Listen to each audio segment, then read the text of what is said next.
আসসালামু আলাইকুম, কেমন আছেন সবাই?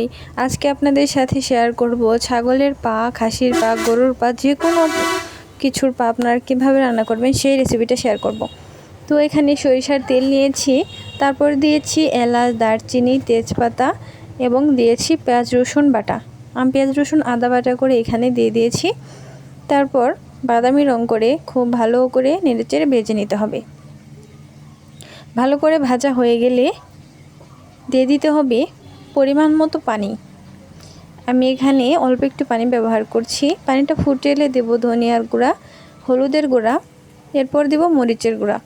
ভালো করে নেড়েচেড়ে দিতে হবে। লবণ দিয়ে পরিমাণ মতো লবণ দিয়ে ভালো করে মিশিয়ে নিতে হবে। এরপর দিতে হবে আদা বাটা এবং জিরা বাটা। আদা বাটা, জিরা বাটা দিয়ে সব কিছু দিয়ে ভালো করে মিশিয়ে নিচ্ছি। এরপর দিয়ে দিয়েছি পা, কেটে রাখা পায়ের নলি সমস্ত কিছু দিয়ে দিয়েছি। একটু মিশিয়ে নেব, মশলার সাথে মিশিয়ে ঢেকে দিয়েছি। কিছুক্ষণ পর পানি দিয়ে দিয়েছি, পরিমাণ মতো পানি দিয়েছি। এটা অনেকক্ষণ সিদ্ধ করতে হবে, প্রায় 40 থেকে 50 মিনিট বা 1 ঘন্টার মতো সিদ্ধ করে আমার এইটুকু হয়েছে।